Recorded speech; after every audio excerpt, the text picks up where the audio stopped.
So if you're in the situation where you're hoping to get a little bit better on the health side, maybe you've been out of balance a little bit. It happens and it comes in seasons sometimes. So let today be the time to snap out of that season if you're in that boat. Sometimes it's simple things like focusing on sleep. You'll make better decisions. You'll be less irritable. Eat well, vegetables, proteins. Like you don't need to be a nutritionist to know that McDonald's French fries are not good for your body and a salad or grilled chicken is. Sometimes at the gym, there's like an equivalent of a health and wellness center or something like that where they can sit down and build you plans for building strength, building your cardio, doing better on your fitness test. Don't wait until you get sent there on a commander-directed referral for failing your PT test to ask for help. Welcome to the Military Money Manual Podcast, where every episode is all about achieving financial independence in the military faster than before. We believe personal finance shouldn't be boring or intimidating. Building wealth can be simple, and financial freedom is the ultimate financial goal. Now, here's your hosts, Spencer and Jamie. Hey, podcast listener, Spencer here from militarymoneymanual.com, joined by co-host Jamie. Today on the podcast, we're diverting a little bit from our normal topics, and we're going to be talking about health and the connection between physical and financial fitness. And you might have heard the expression health is wealth, but we kind of wanted to peel that back a little bit and explore what does it mean that your health is wealth. And I know, Jamie, when I was just getting started in the military, I wasn't very healthy and I wasn't very wealthy either. Now I'm a little bit more healthy and a little bit more wealthy. So yeah, maybe there is a bit of a connection there, but it doesn't always necessarily have to be a connection. Like there's a lot of wealthy people out there that aren't necessarily healthy. And there's a lot of healthy people out there that aren't very wealthy. I think that the two can go together. They're only one letter apart in the English language. And I think that there is a lot that you can learn from the field of personal finance and apply to the field of eating healthy and living healthy and exercising well and vice versa, right? Like there's a lot of analogies to be made between calories and dollars. There was a time in my life, Spencer, when I was less healthy than I am now, where I would spend a lot of time in the spreadsheets and I would sacrifice my health, I would sacrifice my sleep, and I would sacrifice time with my family in the name of like pinching pennies, investing a little bit more, paying off debt a month earlier, things like that. But what's the point of that if you're not healthy enough to enjoy life, to be able to travel, to go on a walk with your kids, to like play at the park, to walk up a flight of stairs, to go visit your kid's classroom, to like be alive and healthy enough to visit your grandkids? Like there are so many benefits of being healthy. There's also a lot of benefits of being wealthy. And I think they are connected in a lot of ways. Like you said, keeping them in balance is something that I'm working on and trying to strive to do more as I get older. It's harder to do as we get older, and neither of us are old yet. I don't think. Maybe we are, but it's definitely something you have to be intentional about, just like building wealth. Yeah, I see a lot of, usually men, 50s, 60s years old in the Amex lounge, their gut hanging over their belt, chugging the free whiskey in the lounge, and they're out of breath because the elevator was out of service. And you see these guys and, they look like they're working hard and they're probably very successful in whatever business they're doing. And they're probably getting well compensated for it, but they've sacrificed their health and fitness. And now it's going to be a lot harder to get it back. So, a lot of people get to older age and yes, it gets harder. And yes, your metabolism slows down, but it's almost not an excuse, right? It's like, those are the factors. Those are the givens. What are you going to do about it? What action are you going to take? And the earlier you start, obviously, the better. And we'll talk about compounding returns in health and how they're related to compounding returns in finances. But physical and mental well-being is far more important to life satisfaction than your net worth. I mean, you can be a very happy, very healthy person. I mean, when I was in college, I wasn't exactly very healthy, but I was young. So I had the benefit of being young and being able to stay up all night and go drinking and then next morning go to a PT session and with ROTC, and it was fine, right? Your body can handle it. But as you get older, you can't do that as much. So even though your net worth is growing, your physical health and your physical well-being is decreasing just naturally. But that's not to say, I'm far more healthy and physically able in my 30s than I was in my 20s. And I know a lot of people that once they kind of get that bug, once they kind of get that itch or that drive to be healthy and to be more physically fit, a lot of times they get healthier and more physically fit, and they're able to do more things, move more weight, run faster, run farther, cycle longer. And they're able to do that more as the decades go on. So they're actually fitter in their 50s than they were their 40s, and their 40s than they were their 30s. And I love that it's never too late to get started. For me, I was never really into fitness, working out, eating healthy until I started flying the C-17 in the Air Force. And I was sitting in the seat for 24-hour missions, and I was starting to develop some back pain. And I was like, oh, I got to go to the chiropractor. I got to go to the PT. And my wife was like, why don't you just start doing some deadlifts? Really, I should just rename this podcast Things That My Wife Told Me to Go Do. And then I did them, and she was right. I just started going to the gym, started working out, and lo and behold, the back pain disappears. It's amazing. If you actually use your muscles for what they're intended to be used for, it's pretty incredible what your body does. Like all the aches and pains start to disappear. And, I've spent a lot of time studying the longevity experts. And you can check out, all the podcasts out there. One that I do listen to is the Peter Attia Drive. But like personal finance, physical and mental health can be boiled down to some pretty simple tactics. And it comes down to the bedrock is sleep. You got to sleep 8 to 9 hours a night. It's got to be good quality sleep. I know that's hard for a lot of you in the military when you're deployed, you're working shift work. We used to be, Jamie and me, when we were flying the C-17, these 24-hour missions, you're crossing time zones. It's tough, but you got to prioritize your sleep. Eating well, vegetables and proteins, that's about all we know with nutrition. It's actually pretty complicated. Exercise is probably the best thing that you can do for your health and longevity. And then social connections with your family, friends, religious groups. And then for bonus points, don't drink alcohol or smoke. That's about all it boils down to. There's really only about 5 or 6 things that we're absolutely sure about. And again, I'm going to throw probably in there because maybe one day we're going to find out that all that exercise wasn't all that great. If you can figure out that there's some very simple things that you can do earlier in life and start working on them, you're going to be able to enjoy your money even more. And I think there's a parallel journey between health and wealth.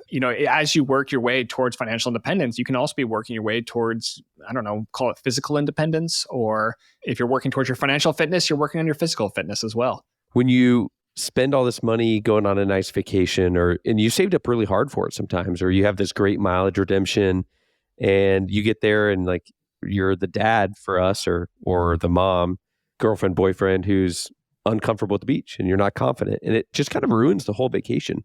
And I know there was a time in my life when I was there and it wasn't as fun to go to the beach or, on a trip like that it is now. So what's the point of being wealthy if your body's breaking and you can't enjoy it? So it's got to be a parallel journey together. Like you said, they run in tandem. You got to balance them both and not hyper focus on one thing too much, or else you'll sacrifice too much of the other. And like Spencer said, it's hard to do as you get older. So if you start your wealth journey or your health journey too late in life, or you're trying to recover from bad mistakes, it's only going to get harder with time. And it's like planting a tree. The best time was yesterday, 20 years ago, and the next best time is today. So that's right. Just a quick note from one of our sponsors, and then we'll be right back to the show. Hey, Spencer, I got a cousin that just graduated from high school and they're about to start basic training in a few months. Any ideas on a gift I should get him?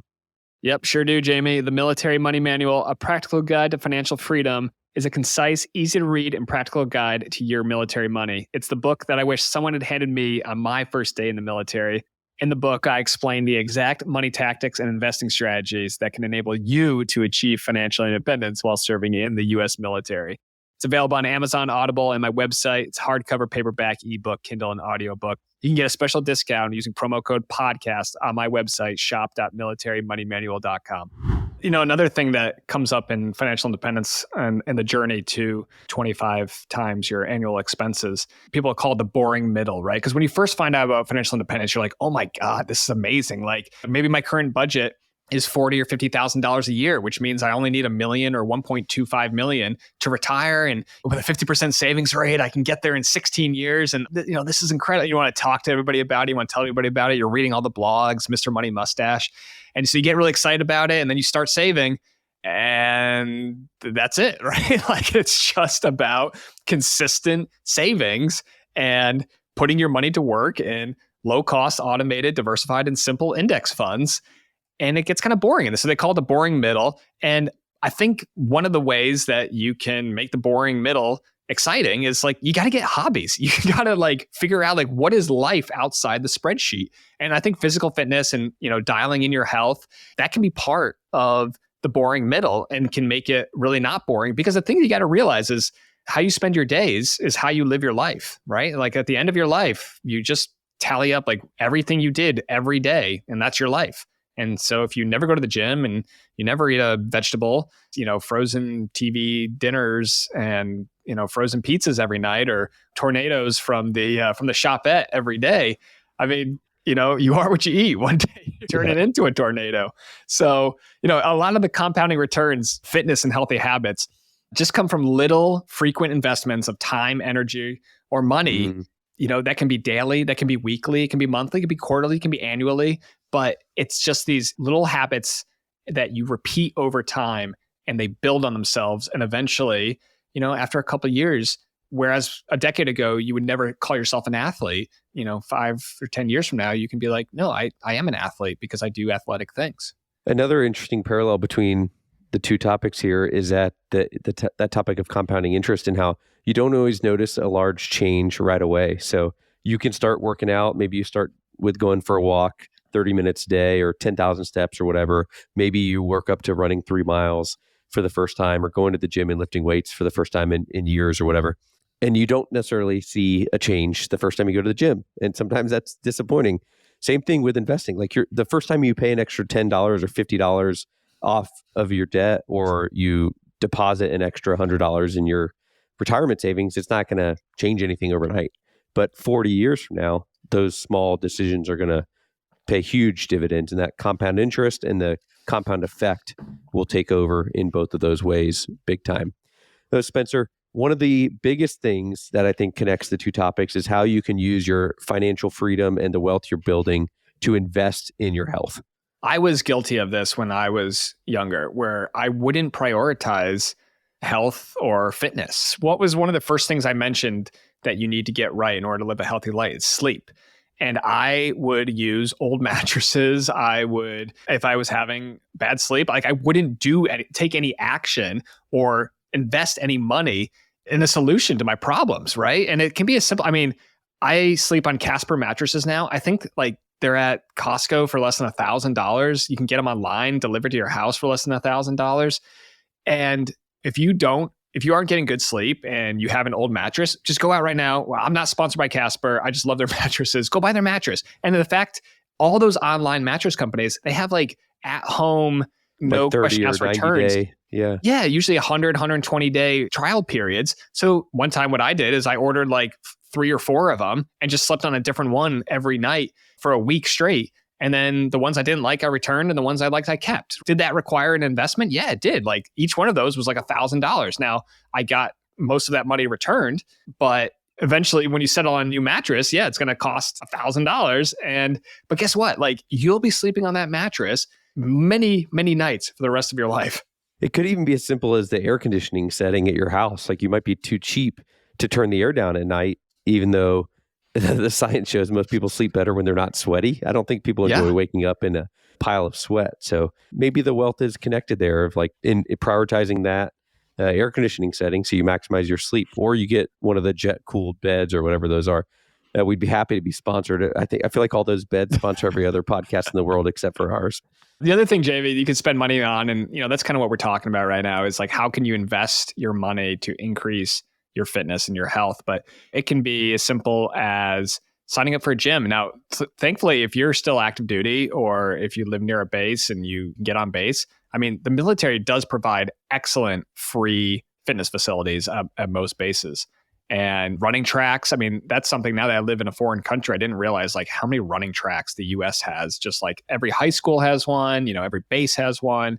Quality food, that can be another thing that people want to skimp on. They want to go cheap. And, it doesn't necessarily mean buying organic. Like, go look up, like, what is the definition of organic? Like, I don't think the FDA even defines it. But it could just mean, like, you buy the fresh vegetables instead of the frozen. Or, not that frozen vegetables are that bad for you, but maybe you just buy the vegetables or you buy the good meat.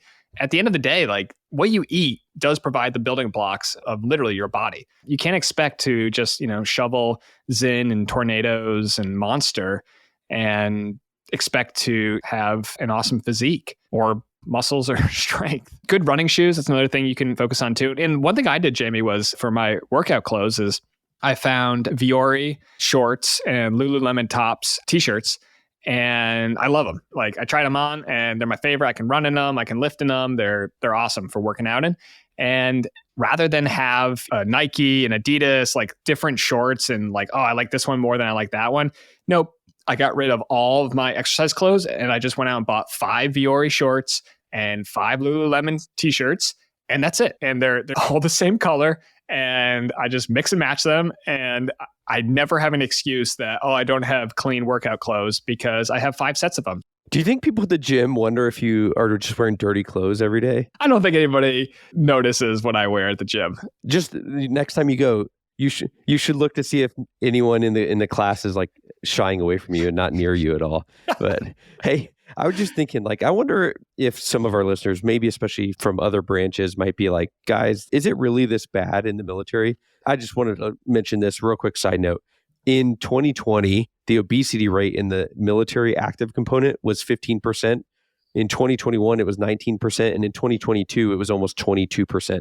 So this health portion is a real problem in our military. And there's a lot of people that are very healthy and that spend a lot of time working out in the military. And it's not just an Air Force problem, as much as you guys would like to poke fun at us in the comments, which you're fine to do. It's okay. 22% of the U.S. military active component is obese. That's a serious issue.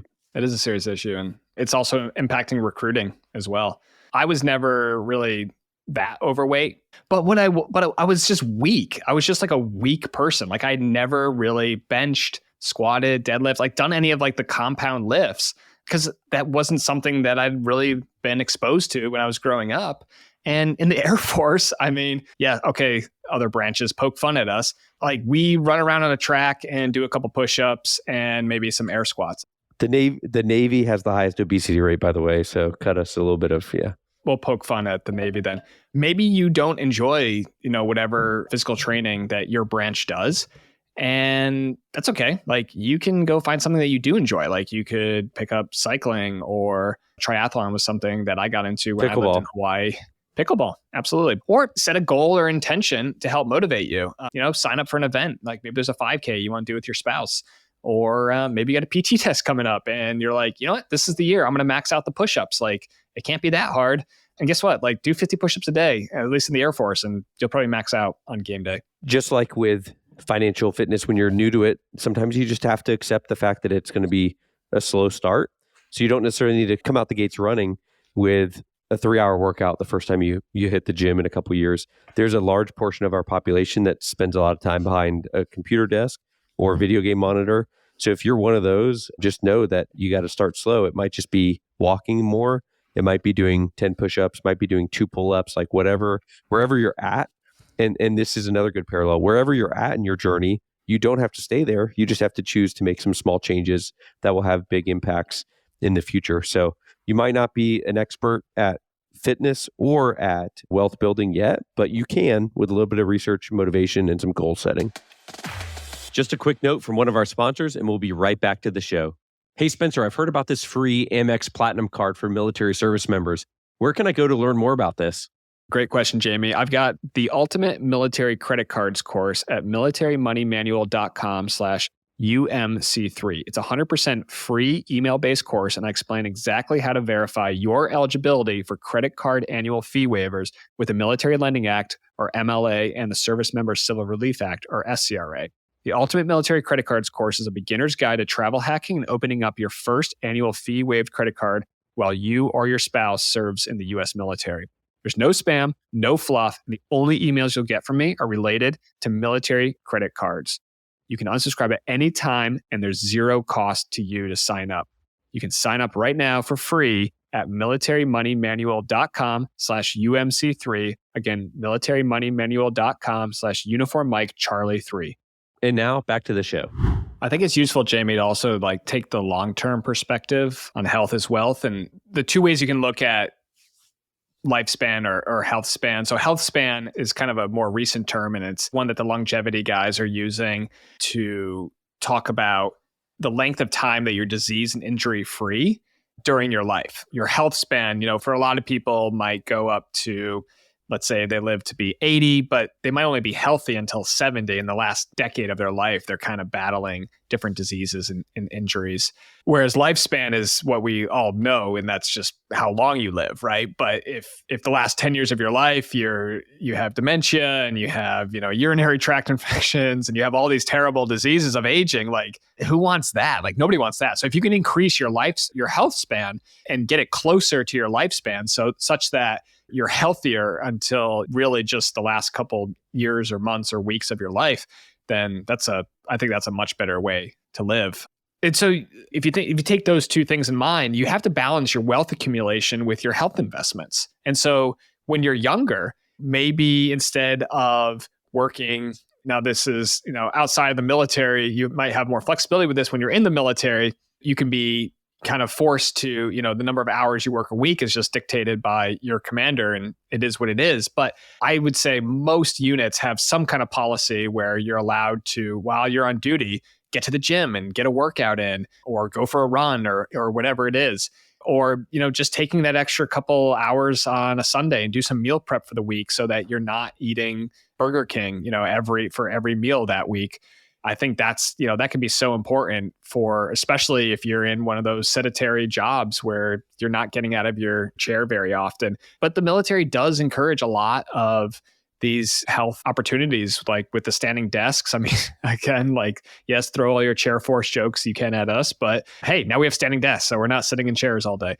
And, another thing I like to think of, Jamie, is like when you're healthy and happy and fit, you're just more productive and you increase your earning potential as well. I mean, you just have more energy. And for earning potential, like that might be more relevant once you're out of the military, but it's just more enjoyable if you have energy and you're going to work, you're getting the job done, you're the happy person at work, and then you're coming home to your family or your friends and you still have energy to give to them as well. And then kind of one of the last thoughts that I wanted to share is, the healthy man wants 1,000 things, but the sick man only wants one.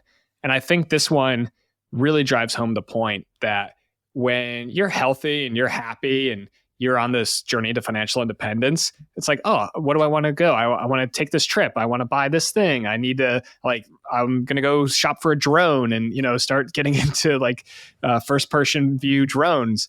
But when you're sick, when you're unhealthy, when you're laying on the couch with the flu, all you want to do is just get over the flu or get over the COVID and get back to where you were a couple days ago when you had energy and you didn't have to lay on the couch. When you're healthy and you're fit, it's a lot easier to fight off those diseases and fight off those infections. So I think it's a lot of people get really obsessed with the spreadsheet and with building their wealth, but they ignore literally the free gift that you've been given, which is your own body. And if you ignore that, you miss out on a lot of life.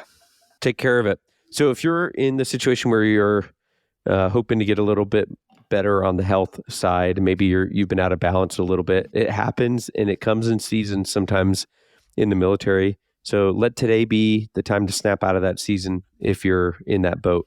And it starts with a couple simple things. It could just be, hey, I'm going to try to eat one salad a day. I'm going to try not to do drive-through. I'm going to cut out fast food. I'm going to cut out soda, whatever it is for you. And sometimes it's simple things like focusing on sleep. Like Spencer said, getting enough sleep.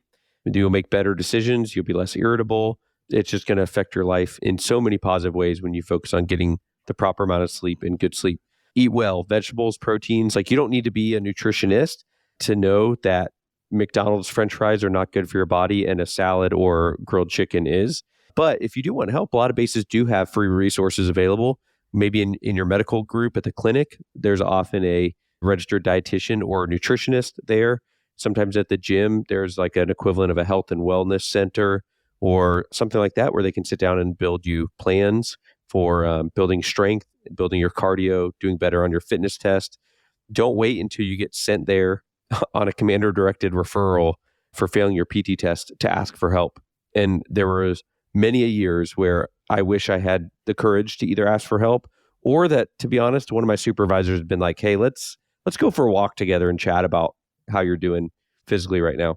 Start with some exercises. It doesn't have to be a lot. It can start with walking and increasing your step count. It can be taking a fun class at the gym. It can be going on a walk with your friends instead of sitting behind a desk all day.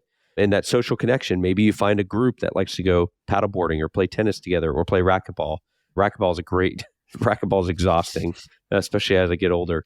And focusing, like Spencer said, cutting out alcohol, cutting out smoking, vaping, whatever you're doing that's not optimizing the health of your body are easy wins, not easy to cut out, but easy wins will make big impacts for your health. So keep going on both your health and your wealth journeys. As we talked about today, they're definitely connected, but one is not necessarily more important than the other. I don't think. Maybe they're both important equally, but you got to keep them in balance for sure.